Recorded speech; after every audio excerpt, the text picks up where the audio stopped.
বিষ্ণু সাল্লাল্লাহু আলাইহি ওয়াসাল্লাম সংখ্যালঘুদের রাইটস এর ব্যাপারে, অধিকারের ব্যাপারে যে কথা বলেছেন, শুনলে আপনি অবাক হয়ে যাবেন।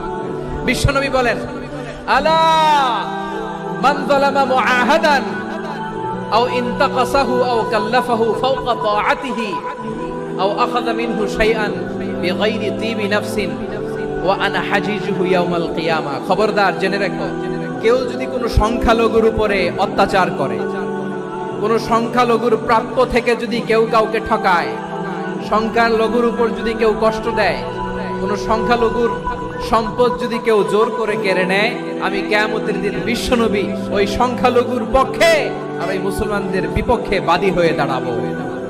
আল্লাহু আকবার। আপনি নামাজি, আপনি মুসল্লি, আপনি হাজী সাহেব, তাহাজ্জুদ পড়তে পড়তে কপালে দাগ ফেলে দিছেন, আপনার প্রতিবেশী হিন্দু, ভাবছেন আমার তো পাওয়ার আছে, ওর জমিটা দখল করি।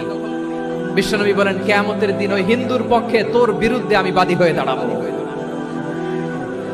পৃথিবীর কোন ধর্মে এরকম স্টেটমেন্ট পাবেন? পাবেন? আপনি ভাবছেন আপনি নামাজ পড়লে হাজী সাহেব কপালে দাগ ফেলায় দিলে আপনি সেলসেলায় জান্নাতে চলে যাবেন না? খবরদার।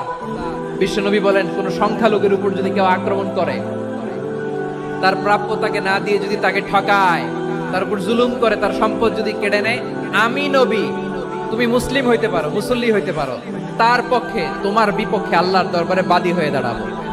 যে নবীর সুপারিশ ছাড়া জান্নাতের গেটও দেখা যাবে না, ওই নবী যদি বলে তোর বিপক্ষে আমি বাদী হয়ে দাঁড়াবো, ওই জান্নাতে আর ঢোকার কোনো সুযোগ আমাদের থাকবে? এখানেই শেষ নয়। বিশ্বনবী বলেন, মান কাতালা মুআহাদান, বুখারীর বর্ণনা, মান কাতালা মুআহাদান লাম ইয়ারাহ রাইহাতাল জান্নাহ।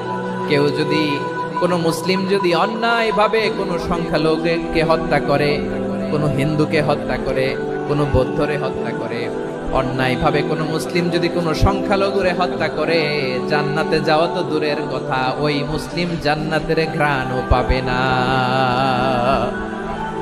সহিহ বুখারীর বর্ণনা, মান কাতালা মুআহাদান লাম ইয়ারাহ রাইহাতাল জান্নাহ ওয়া ইন্না রিহাহা লা ইউজাদু মিন মাসিরাতি 40 আমা।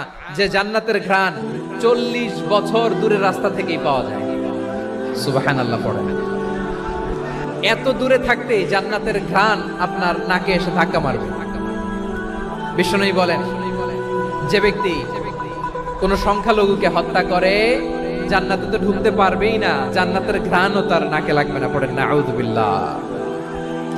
তাহলে সংখ্যালঘুদের ব্যাপারে ইসলামে অধিকার দেয়া আছে না নাই? এখানেই শেষ না। বিষ্ণু ইসলাম আপনার অমুসলিম প্রতিবেশীর সাথে ভালো আচরণ করতে বলেছে। আমাদের হয় না, এটা মুসলিম পাড়া, ওটা বৌদ্ধ পাড়া, হয় না? অনেক সময় হয় না, এটা আমাদের মুসলিম পাড়া, ওইটা হিন্দু পাড়া, এরকম আছে না নাই? হিন্দু যদি আপনার প্রতিবেশী হয়, কি করবেন? ওরে কষ্ট দিবেন নাকি? কেন? ও তো হিন্দু, ও তো আমার আল্লাহরে ডাকে না, ওরে কষ্ট দিলে যায় যাবে না? খবরদার। বিষ্ণু ইসলাম বলেন, মান কানা ইউমিনু বিল্লাহ ওয়াল ইয়াউমিল আখির ফালিউকরিম জারাহ। যে আল্লাহ বিশ্বাস করে আর আখিরাতে বিশ্বাস করে, সেজন্য প্রতিবেশীর সাথে ভালো আচরণ করে। সুবহানাল্লাহ। কলিজা জুড়ায় যায় না আমার নবীর কথাগুলো শুনলে?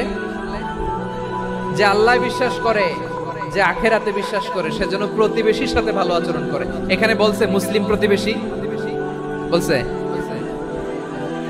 নামাজি প্রতিবেশী বলছে, আল্লাহওয়ালা প্রতিবেশী বলছে না।